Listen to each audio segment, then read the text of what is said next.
Are the great principles of political freedom and of natural justice embodied in that Declaration of Independence extended to us? I am not included within the pale of this glorious anniversary. Your high independence only reveals the immeasurable distance between us. Good morning and welcome to AM Joy. I'm Tiffany Cross in for Joy Reid.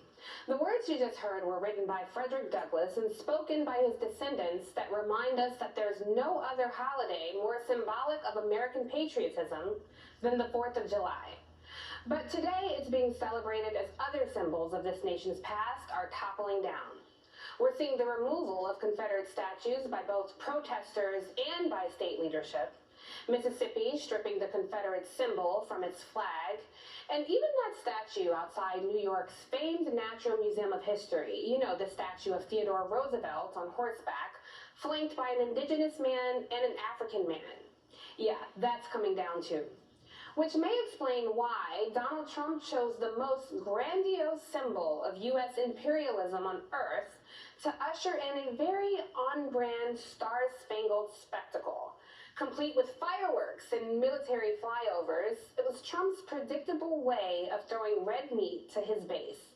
The cult-like following he so desperately needs at the ballot box as he tanks in the polls. But let's talk some truth here. Mount Rushmore isn't exactly the innocent ode to our founding fathers as described in our textbooks, and it's high time we disrupt that false narrative that far too many people believe. The landmark famously or infamously depicts 4 of our America's celebrated presidents on granite slope over the Black Hills of South Dakota. But what's missing from those glossy brochures is that George Washington and Thomas Jefferson enslaved Black people. And Abraham Lincoln, although he signed the Emancipation Proclamation, also approved the largest mass execution in U.S. history, the hanging of 38 Dakota Indians.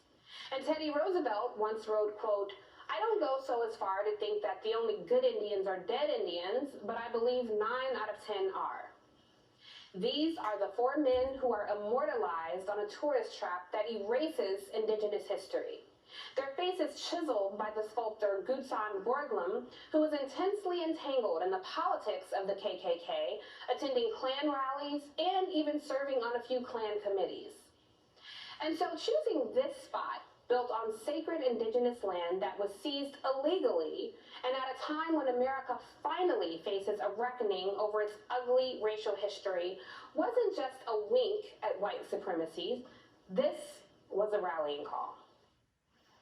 Our nation is witnessing a merciless campaign to wipe out our history, defame our heroes, erase our values, and indoctrinate our children. Angry mobs are trying to tear down statues of our founders, deface our most sacred memorials, and unleash a wave of violent crime in our cities.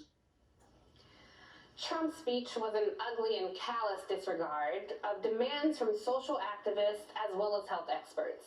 Very few people in that crowd last night were wearing masks, perhaps taking their cue from South Dakota's mask-averse Republican Governor Kristi Noem. Here's what she said just days before the event. We told those folks that have concerns that they can stay home, but those who want to come and join us, we'll be giving out free face masks if they choose to wear one, but we won't be social distancing. But just before last night's event, we learned that Trump campaign aide Kimberly Guilfoyle, who's also the girlfriend of Donald Trump Jr., tested positive for COVID-19. She traveled to South Dakota with Don Jr., and the White House claims that he tested negative. But the virus wasn't the only risk last night. Fireworks went off despite a decade-long ban on pyrotechnics at Mount Rushmore because of concerns over wildfires and groundwater pollution. A ban Trump flippantly reversed back in January. What can burn? It's stone. You know, it's stone. It's great. So nobody knew why. They just said environmental reasons. So I called up our people, and within about 15 minutes, we got it approved, and you're going to have your first big fireworks display at Mount Rushmore. And so here we are, celebrating the birth of a nation, independence for white men, at a site described by one Native American activist as, quote, a symbol of white supremacy. Trump choosing Mount Rushmore for a 4th of July campaign stop is just like when he chose Tulsa, the site of the 1921 massacre against Black Americans for his Juneteenth weekend rally. It's that cruel, tired, and familiar jab to Black, brown, and indigenous people that makes the shrinking MAGA voter feel as big as a 60-foot face of a colonizing slave owner.